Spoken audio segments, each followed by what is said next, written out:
Se você não tem este milagre na sua vida ainda, não durma hoje. Coloque o seu joelho no chão e diga isso para Deus. Esta é a primeira grande realidade da canoa do Evangelho, e quando analisada, quando considerada, não vai te trazer nunca mais vontade de descer, vontade de trocar. 23 de março de 1972, Deus me embarcou na canoa do Evangelho, por sua própria vontade, por seu amor, por sua misericórdia. Eu não sou fantástico, não sou maravilhoso, e muito menos sou santo no sentido de perfeição. Sou homem comum, sujeito a todas as paixões humanas. Mas graças ao bom Deus, pela vontade dele, embarquei na canoa do Evangelho. Esta é a primeira verdade, que nunca mais vai dar vontade em você de descer ou de voltar, ou de trocar de canoa. Se você está aqui dentro hoje, você está, e não é ainda, não está na canoa, você está aqui hoje porque Deus lhe trouxe. Foi Deus não, foi um amigo aí que é membro da igreja, foi um parente, foi eles que te convidaram. Instrumentos de Deus, o Espírito Santo está por trás disso. Meu irmãozinho em Cristo, nós devemos submissão como líder aos pastores da igreja. A Bíblia diz que nós obedecemos aos nossos pastores. Nós devemos admirar nossos pastores.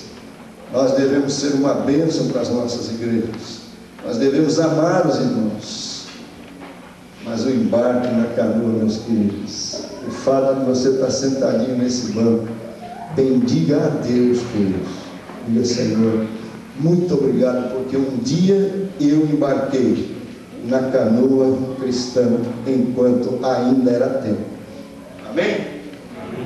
Segunda realidade a respeito da canoa em que o cristão embarcou, e que, quando considerada, vai nos dar firmeza para sempre. O apóstolo Pedro está dizendo que o cristão nunca mais deve descer, ele deve ficar firme, permanecer na canoa que ele embarcou para sempre. Em primeiro lugar, porque foi Deus que o embarcou nesta canoa, e em segundo lugar, é porque este embarque nos dá um novo horizonte. Um novo horizonte. Versículos 3 e 4, finalzinho do versículo 4, 3. Bendito seja o Deus e Pai de nosso Senhor Jesus Cristo, que segundo a sua grande misericórdia nos gerou de novo para uma viva esperança pela ressurreição de Jesus Cristo dentre os mortos, para uma herança incorruptível, incontaminável e que se não pode murchar, guardada nos céus para vós.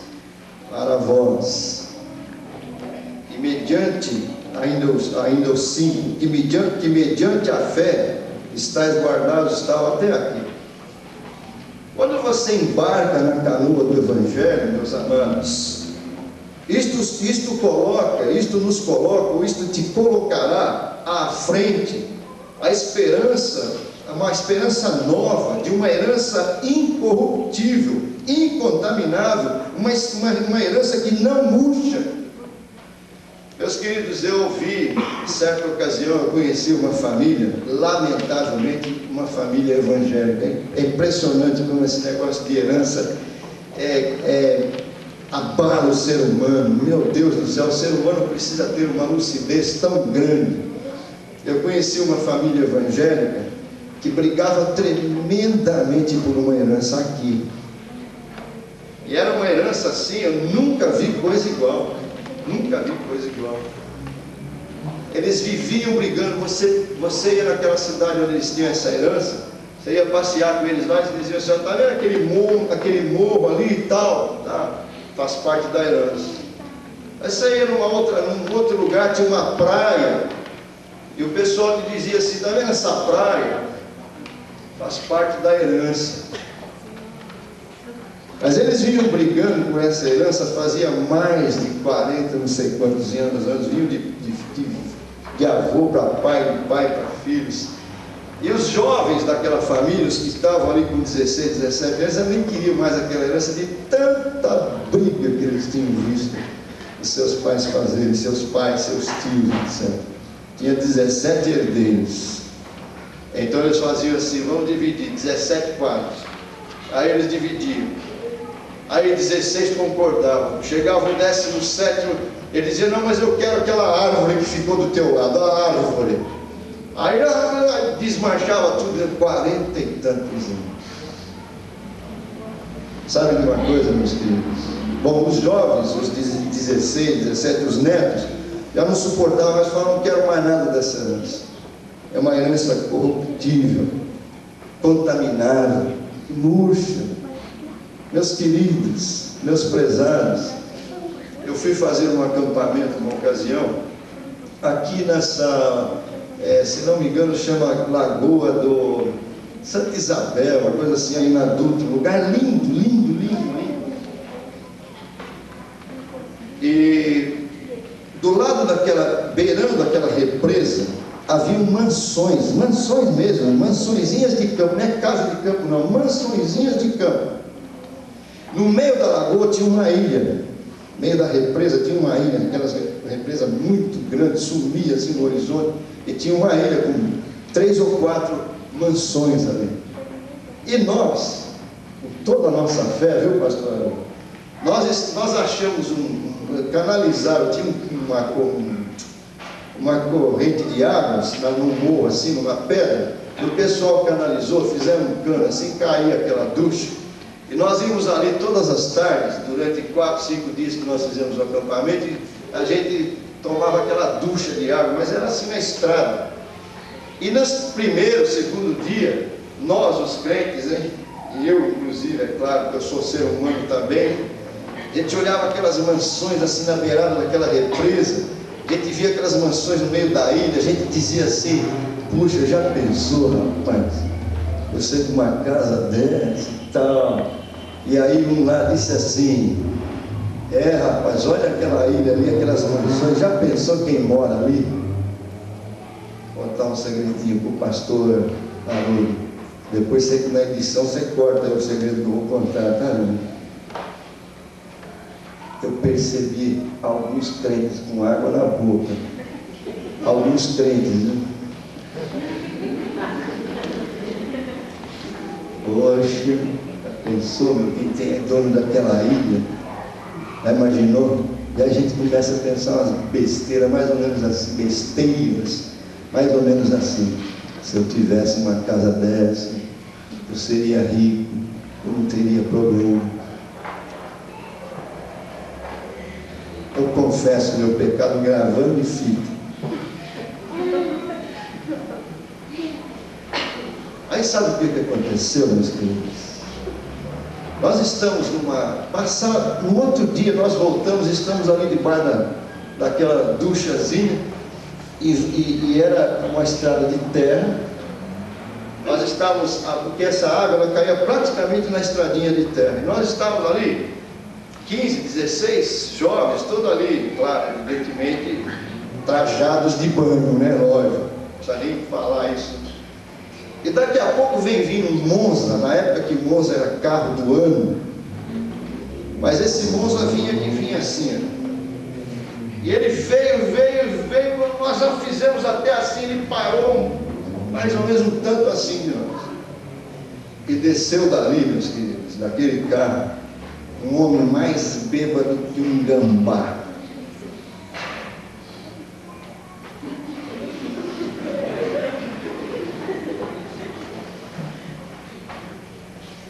Disse assim para nós: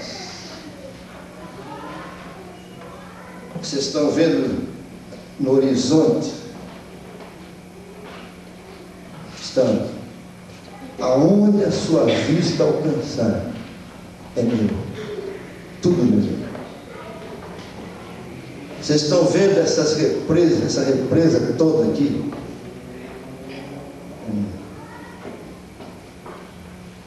Esse homem disse para mim assim, meus queridos: eu tenho o maior apartamento da América Latina. O meu apartamento é tão grande que tem uma boate em um dos pavimentos mínimos. Esse homem disse para mim: olha, quando o Brasil fabricava 15.000 unidades de automóveis, 10.000 era só para mim.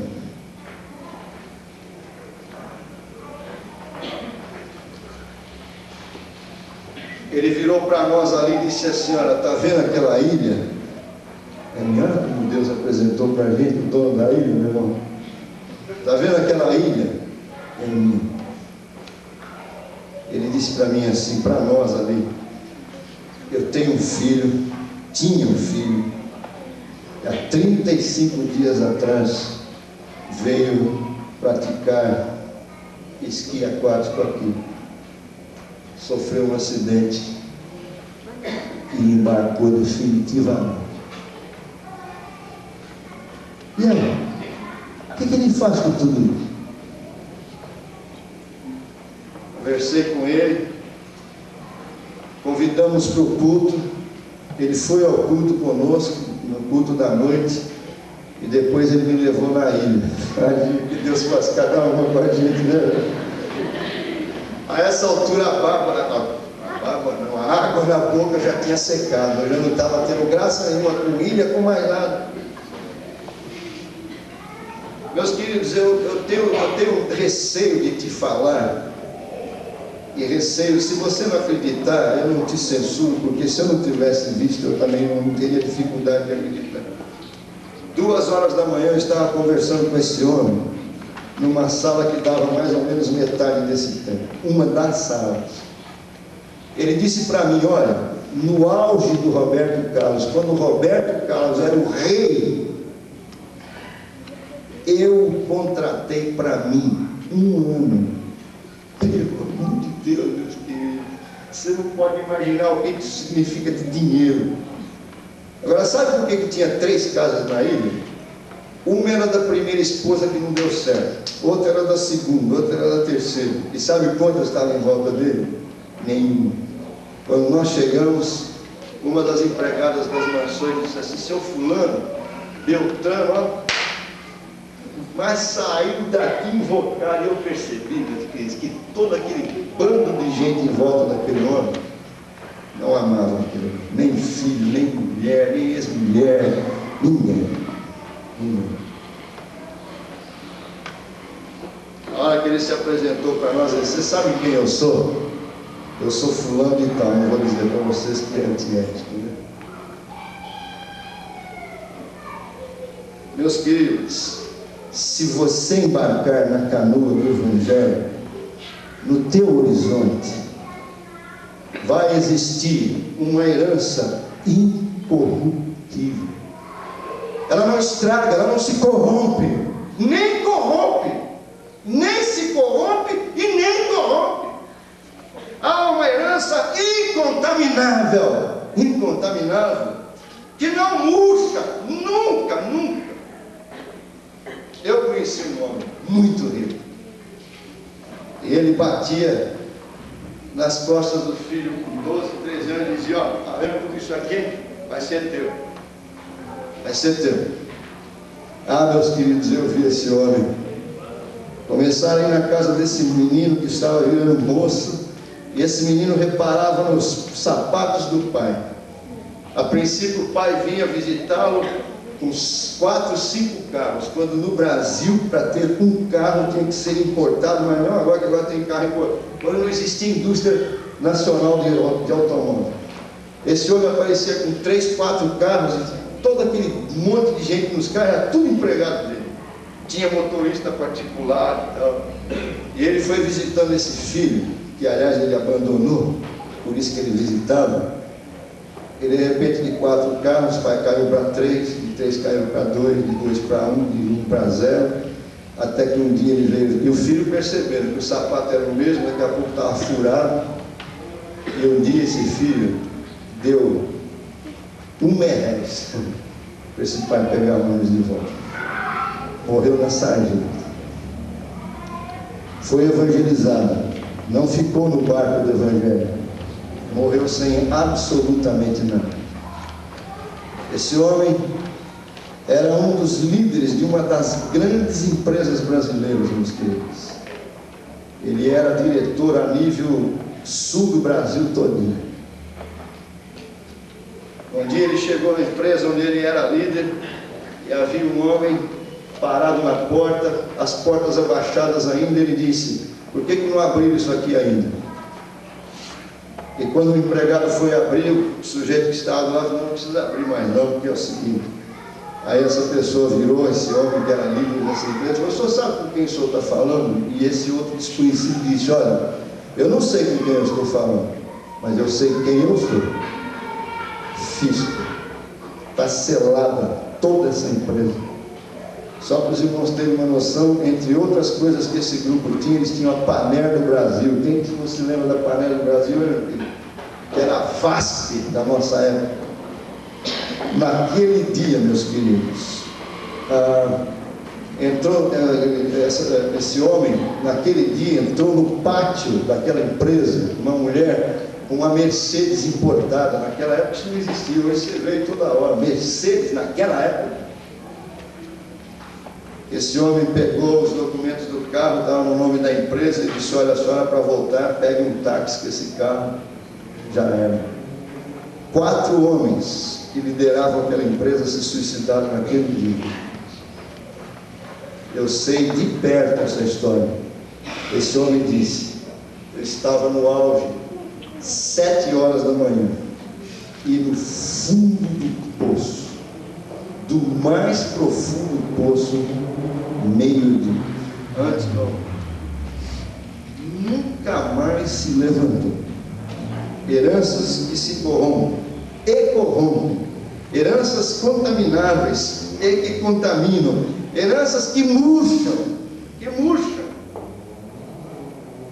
Há uma moça na televisão brasileira, meus queridos, todas as vezes ela é muito conhecida, cada vez mais rica, cada vez mais sozinha. Todas as vezes que eu vejo entrevista dessa moça, sabe de quem eu me lembro? Do rei Mida. Lembra do rei Mida, meu irmão? Sabe quem era o rei Mida? O rei Mida foi aquele rei que fez um pedido meio absurdo para o Deus dele. Ele fez o pedido assim: olha, aonde eu tocar eu quero que vira ouro. Vocês viram essa história? Aonde esse rei punha, e ele achou que ele estava fazendo um pedido fantástico. Depois que o Deus dele deu para ele isso, aí que ele viu a besteira que ele tinha feito. Por quê? Dali meia hora ninguém chegava nem mais perto do sujeito, porque onde ele punha a mão virava ouro. A esposa virou estátua de ouro, a filha, a comida. Essa moça da televisão brasileira, todas as vezes que eu vejo essa moça na televisão, e ela que você a assiste na televisão e você não repara, você só olha a beleza superficial. Quando você lê a reportagem sobre as riquezas dela, outro dia ela estava mostrando a casa dela, etc e tal, você só fica olhando a superficialidade. Mas via vídeo, mesmo pela televisão, é possível você olhar nos olhos desta moça e perceber que ela é a pessoa mais triste desse país, seguramente.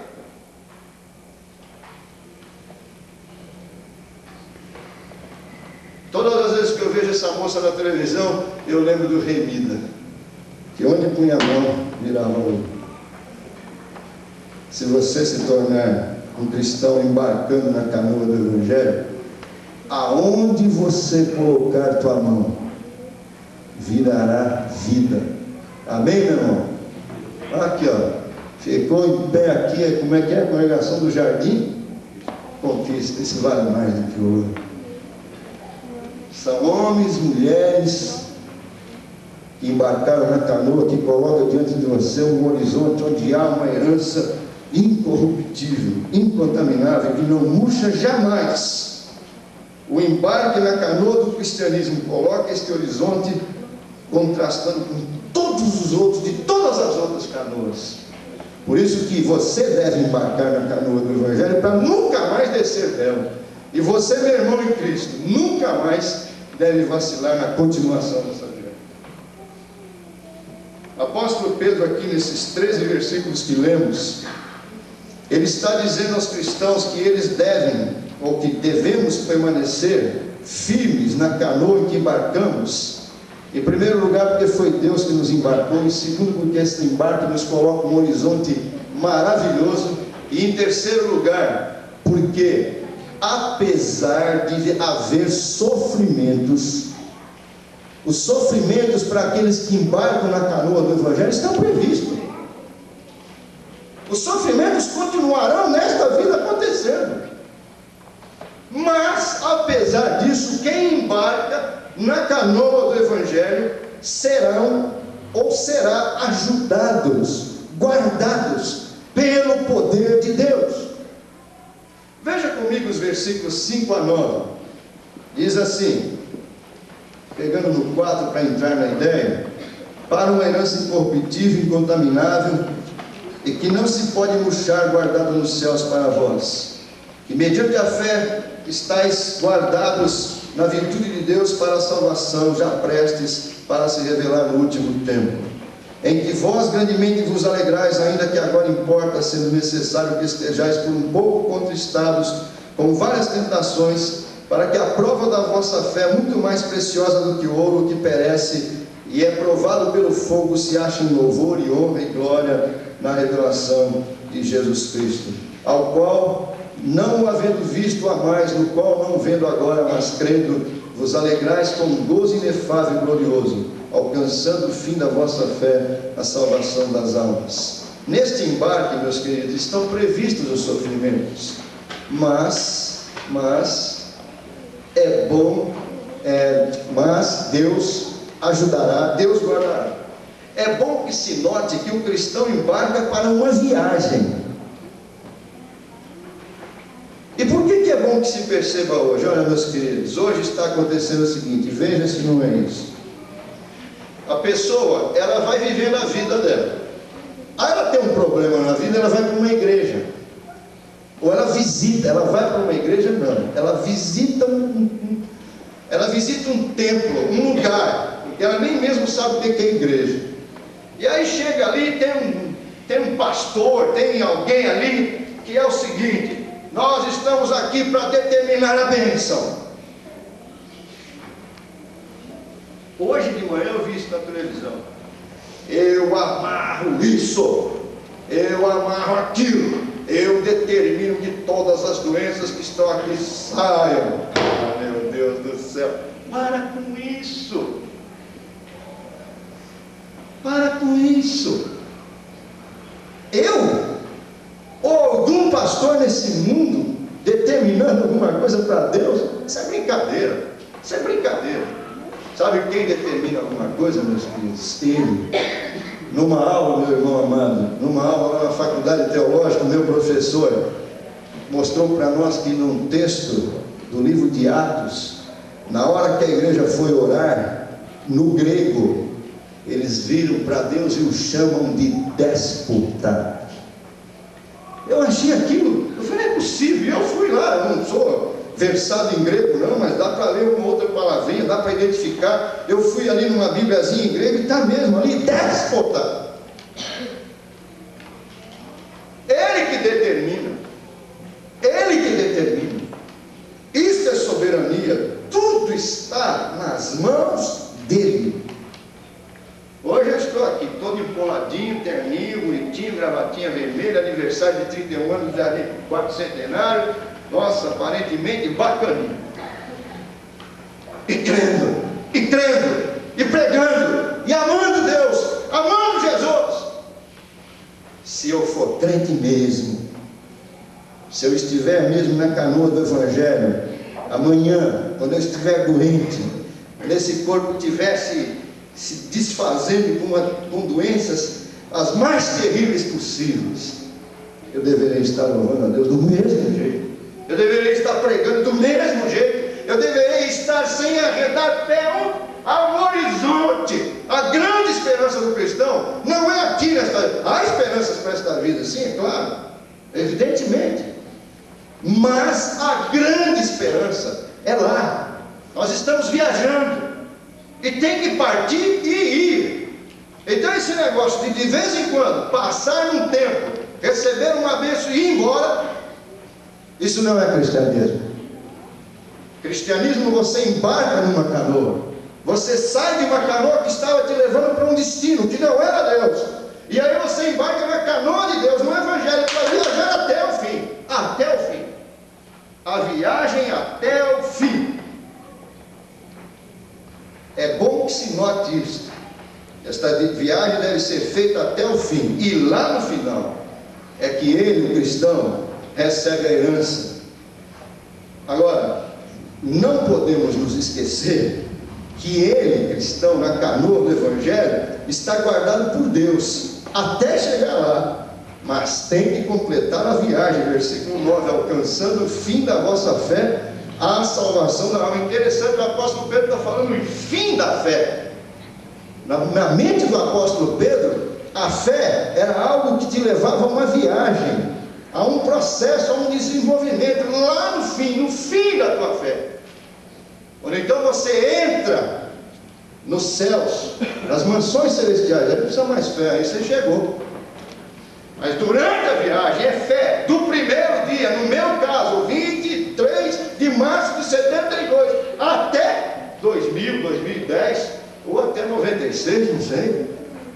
Estou viajando há 24 anos, outros há 15, há 30, mas uma viagem. Durante esta aventura cristã, haverá sofrimentos, ou haverão sofrimentos.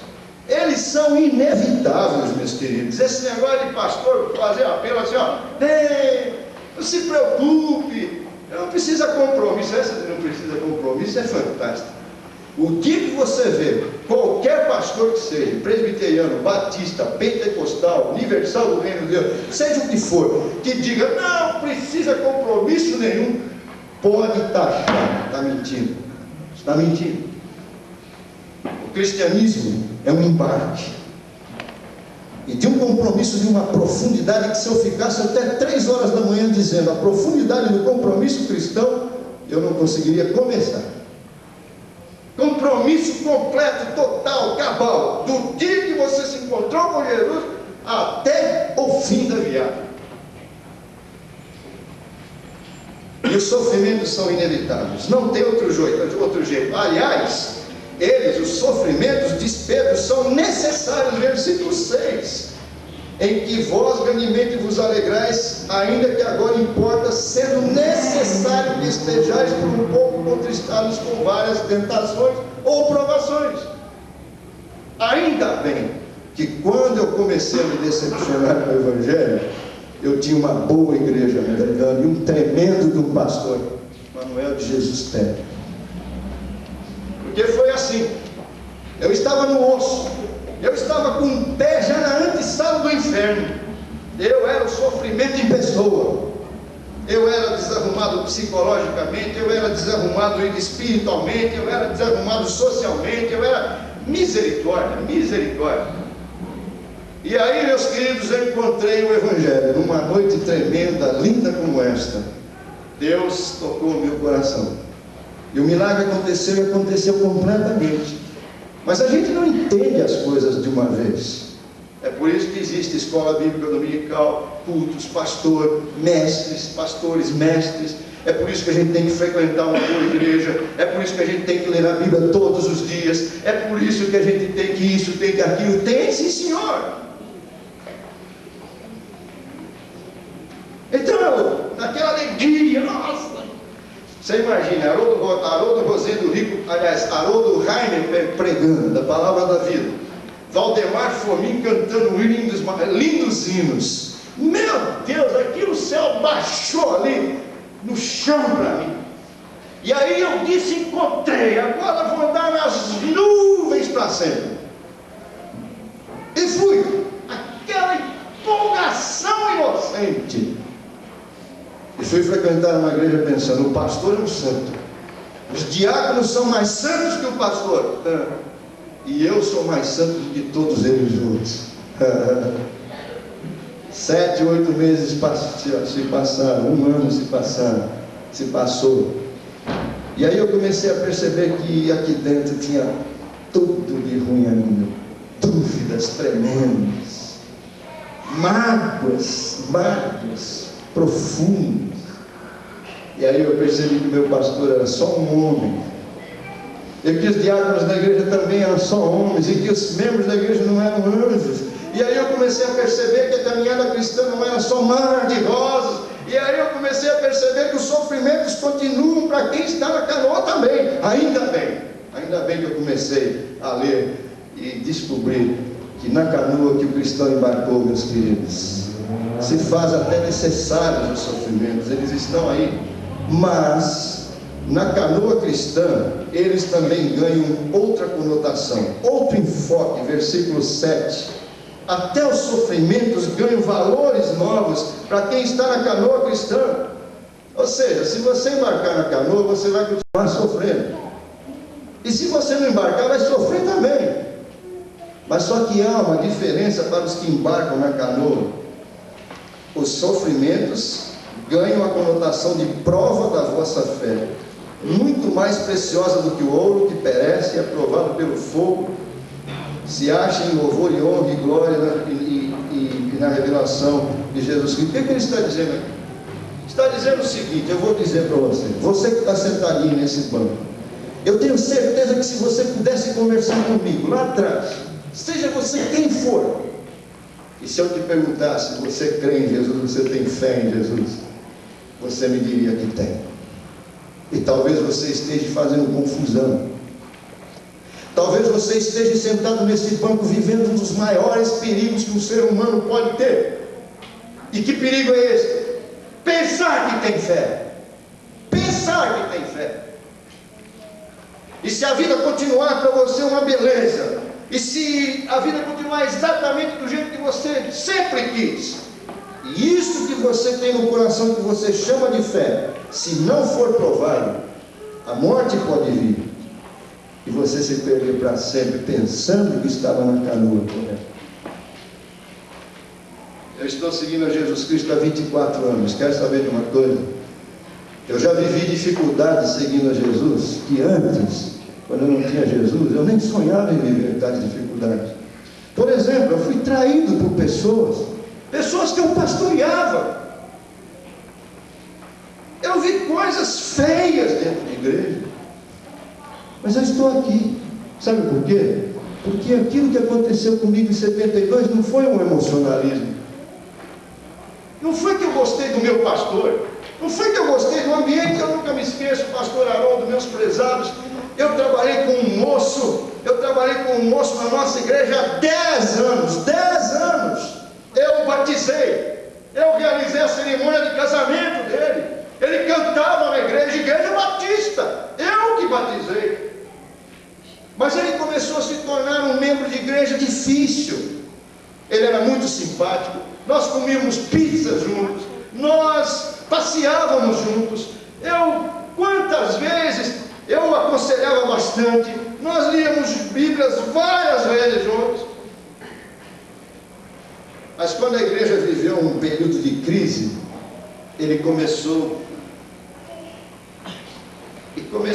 a dar trabalho, tipo assim, não tinha vontade de ler Bíblia, não tinha absolutamente nada a ver com oração. Membro da igreja, Bíblia na mão, obedecendo direitinho os regimentos internos, muito amigo do pastor. Você olhava para a vida dele, não bebia, não fumava, nada disso. Mas um dia, 10 anos depois, começamos a conversar, e sabe a que conclusão eu e ele chegamos? Ele disse: olha, quer saber de uma coisa? Eu acho que eu não recebi Jesus ainda não. De fato, eu acho que eu nunca tive a fé que salva. De fato, eu acho que eu nunca fui atingido por Jesus. Sabe o que tinha acontecido com ele? Ele estava sofrendo muito lá fora, veio à igreja, o ambiente da igreja é um ambiente tão gostoso, a gente recebe abraços gostosos que nem o meu amigo me dá, a gente treina as pessoas a recepcionar, a gente faz festas, o culto é bonito, as músicas são lindas. Ele disse: eu me confundi 10 anos depois. E se ele não tivesse tido provações? E se ele não tivesse passado por momentos difíceis? Quando eu me decidi a ser pastor, muitos disseram assim: vai ser pastor porque é o seguinte, muitos que eu digo da igreja, disseram: vai ser pastor, sabe por quê? Não estudou, não fez nada, não é ninguém na vida, mas vai ser pastor. O que aconteceria se ser pastor batista, e agora eu tenho que dizer isso, batista, né? Porque hoje tem que dizer, porque tem muito pastor por aí ganhando $50 mil por mês. Não é o caso de pastores batistas, pelo menos não nas convenções da Convenção Brasileira e Estadual. Se vida de pastor batista fosse assim, olha, você me perguntasse, pastor, quanto é que o senhor ganha por mês? Olha, já está fazendo 20 anos que eu ganho R$7 mil por mês. E como é que é a vida de igreja? Não, a vida de igreja, de pastor. A vida de pastor é uma maravilha. Nossa, é uma beleza, gente. Se fosse assim, muitas pessoas poderiam dizer, esse homem é pastor, porque desse jeito até eu seria. Posso bancar um insensato agora? Houve um momento que eu mesmo tive dúvida da minha chamada para ser pastor. Mas depois de ter apanhado tanto, de ter passado por tantos sofrimentos para continuar pregando, hoje eu começo a ter certeza do meu chamado, meu irmão. Quer saber de uma coisa, meu amado? Se você embarcar na canoa do Evangelho, você fará isso pela vontade de Deus em primeiro lugar. Você terá um horizonte maravilhoso no fim da sua vida em segundo lugar. E em terceiro lugar, você terá sofrimentos, mas você será guardado por Deus. Veja o que diz o versículo 5: estais guardados na virtude, no poder de Deus. Meus amados, o remédio, qual é o alívio? Meu Deus do céu, que esse pastor prega tudo diferente dos outros. Em vez de a gente vir aqui, ele fala de coisas que me animam, ele está falando que vai sofrer. Eu não sou masoquista, nem fraquinho, não durmo em cama de pregos para cima. Qual é o alívio? Qual é a compensação? Porque tem que ter compensação. Eu sou humano, eu preciso de compensação. Eu abri mão de amigos, eu abri mão de companhia de parentes, não que eu tenha brigado com eles, mas para pregar 15 vezes no mês de agosto, eu tenho que abrir mãos de ter companhias. Eu tenho que abrir mãos de fazer coisas que me seriam perfeitamente lícitas. Mas eu escolhi, eu defini. E você terá que definir também qual a canoa que o senhor quer navegar até o fim da sua vida. Qual é a compensação? A compensação é olhar para o horizonte, onde se vê a revelação final de Jesus. E ele nos encontrando em louvor, honra e glória, versículo 7. Quantos abandonaram? Quantos trocaram de canoa? Quantos estão fora? Quando ele voltar, e em meio a tantas tristezas dos milhares e milhares que terão desistido, ele te dirá, servo bom e fiel. Deu para entender? É isso que está no versículo 7. Meus amados, quando eu comecei a seguir Jesus, começaram eu e mais 40 jovens. Estamos em 7 ou 8 só hoje. Quantos e quantos que nós vimos embarcar na canoa do Evangelho entusiasticamente. Eu não sei como é que é aqui no quarto centenário, mas em Parque São Lucas muitos se batizam e muitos desistem logo. Estava lendo um livro sobre integração do Segundo e Novo Testamento de William Moore. Ele diz que são gastos milhares e milhares de dólares nas igrejas americanas para evangelização, e com menos de 5 anos as muitas decisões que são feitas se esvanecem, se perdem. Quantos desistem? Mas se você ficar firme, olhando para o horizonte, na expectativa do encontro com Jesus, se você que não o viu, o ama sem vê-lo, se você permanecer até o fim, e o que te mantém hoje? Este gozo inefável, versículo 8, este gozo inefável e glorioso hoje, um gozo na alma, uma alegria espiritual, não um mero e superficial emocionalismo de tantas coisas que inventam hoje para você sentir emoções. Não. Um gozo inefável na alma, algo espiritual, identificação do teu espírito com o Espírito de Deus.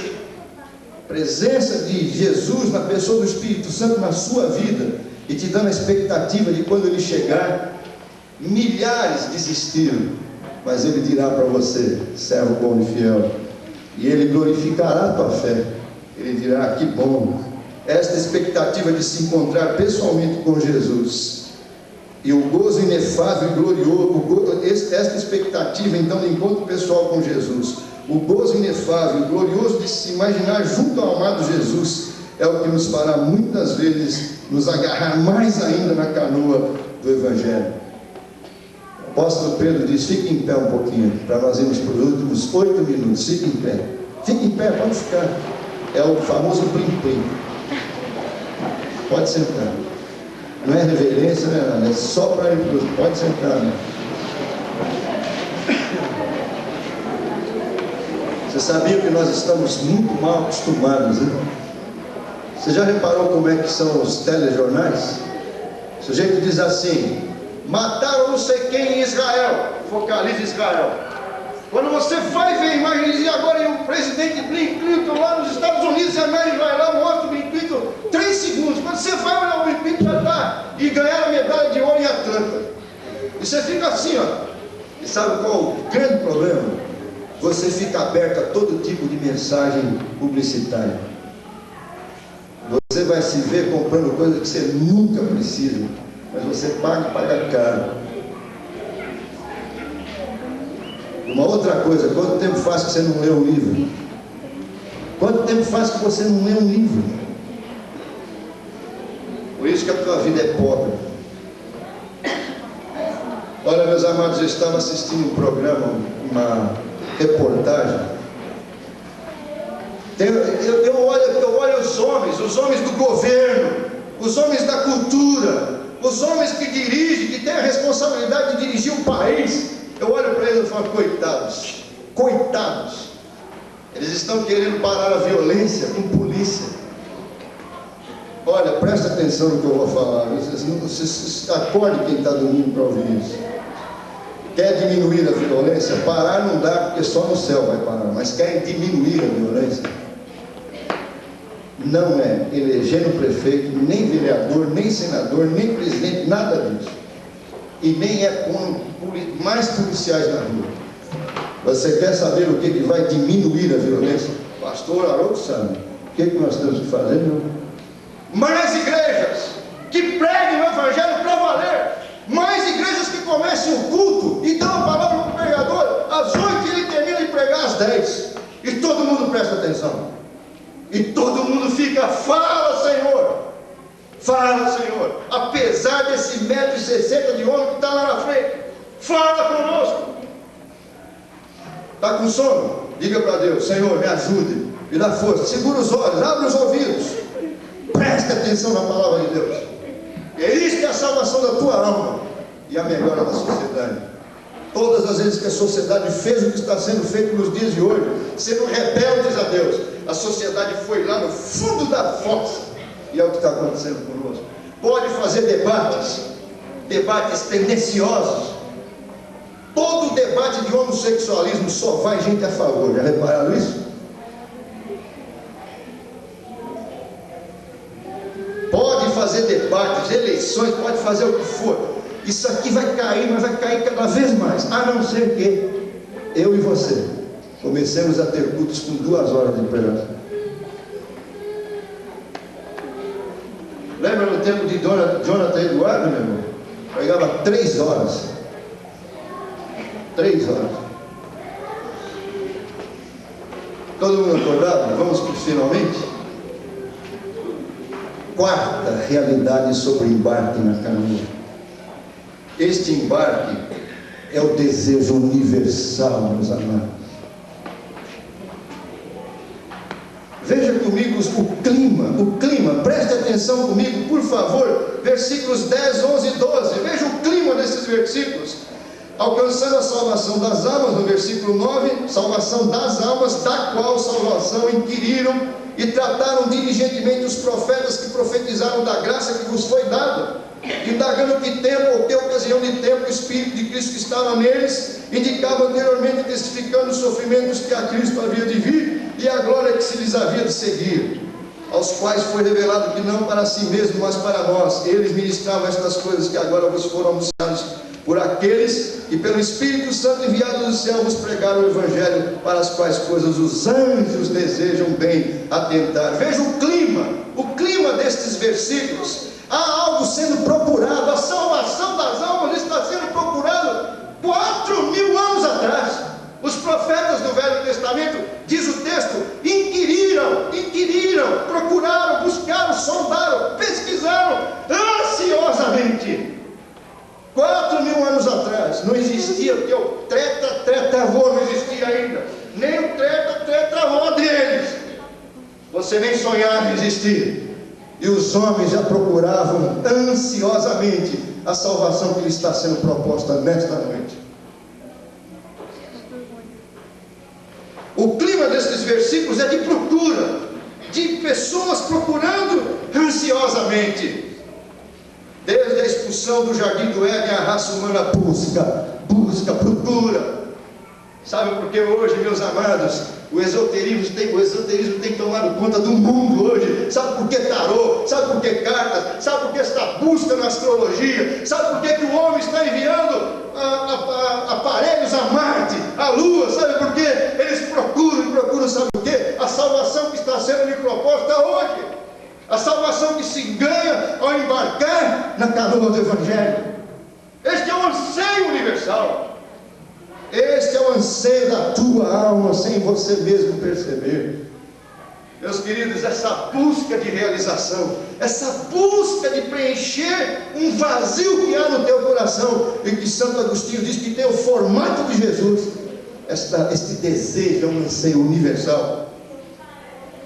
Mas veja, o embarque só é encontrado para a canoa certa, inspirado pela iluminação do Espírito Santo. Versículos 11 e 12 diz que lá no Velho Testamento os profetas antigos, eles viram o Evangelho, eles viram a morte e a ressurreição de Jesus, eles viram a graça ser derramada sobre o mundo, mas eles disseram, é para depois. Sabe quando que é esse depois? Depois de Cristo. Para você só vai encontrar o Evangelho, você só vai encontrar a canoa, que é o grande anseio da alma humana, quando alguém cheio do Espírito Santo pregar a mensagem do Evangelho verdadeira para você. Quando o Espírito Santo lhe der visão, quando o Espírito Santo lhe der ouvido para você ouvir, e você ouvir, porque muitas vezes o Espírito Santo dá ouvido para as pessoas ouvir, e elas não ouvem. Quantas vezes Jesus Cristo disse, se tendes ouvidos para ouvir, ouça. Esta possibilidade do embarque na canoa certa foi levada aos cristãos, segundo o versículo 11 e 12 que lemos, foi levada aos cristãos daquela época também por homens que pregaram cheios do Espírito Santo, e foi enviado do céu ao coração e à boca deles. E assim tem ocorrido durante a história, toda a história eclesiástica, desde Jesus até hoje. Todos que embarcaram na canoa correta, na canoa do Evangelho, embarcaram porque escutaram alguém movido pelo Espírito de Deus lhe pregarem a palavra de Deus, e a pessoa escutou, Deus operou e essa pessoa embarcou. Amém? Conclusão. Puxa vida, ainda bem que a igreja faz 31 anos só, cada 31 anos. Já pensou? Todo domingo ouvir 1 hora de pregação? Esta noite Deus está te chamando para embarcar nesta maravilhosa canoa chamada Evangelho de Jesus. Você duvida disso? Submeta-se à santificação do Espírito, conforme o versículo 2 lido. Venha para a obediência e aspersão do sangue de Jesus. O apóstolo Pedro diz, cingindo, versículo 13, depois de dar estas 4 realidades sobre o embarque na canoa, o apóstolo Pedro diz, cingindo os lombos do vosso entendimento, versículo 13, ou seja, na linguagem de hoje seria, suspenda esse paletó aí para fazer força, para lutar, para entrar na canoa, arregace a manga das camisas, as calças, para subir na canoa, e entre nesta canoa, e vem viajar em direção àquele horizonte maravilhoso, oferecido na graça do Senhor Jesus Cristo. É Ele que te chama para o barco dele. Haverão sofrimentos, sim, entretanto, temos que viajar até o fim, apesar disto. Mas Ele te guardará, Ele estará te esperando no final, pessoalmente. Vem, porque até hoje você não tinha consciência disso, mas este é o teu grande desejo, vir para a canoa do Senhor Jesus Cristo. E você, meu amado irmão ou irmã, que já estás na canoa, e ao ser afligido, confundiu-se, desanimou-se, estás perdendo a alegria, o pique, e chega até a duvidar se a canoa não estaria furada, ou se seria mesmo esta canoa verdadeira. É sim, meu irmão, é sim. O grande problema é que você confundiu-se. A solução não é voltar, a solução não é procurar outro barco ou coisa parecida, mas sim renovar suas perspectivas, olhando direito, qual o horizonte que a canoa do Evangelho te deu, buscando descanso no poder de Deus nas dificuldades, pedindo a Ele que console teu coração com a expectativa correta, enchendo o seu coração também deste gozo inefável e glorioso. Lembre-se, foi Deus que te colocou nesta canoa, portanto, não é nele que está o problema. Ela, a canoa, é a certa, e ela te conduzirá para a herança maravilhosa. As tuas aflições são a prova da tua valiosa fé. Não abra as mãos dela, da tua fé.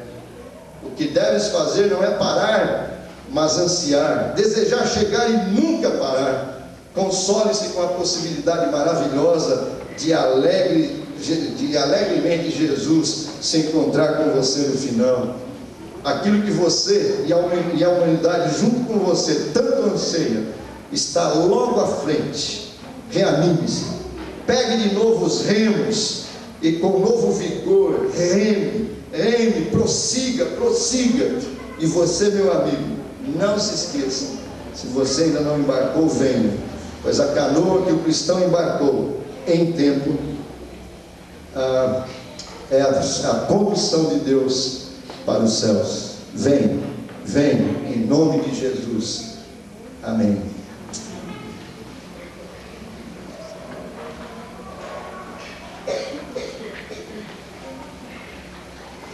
Vamos orar neste momento.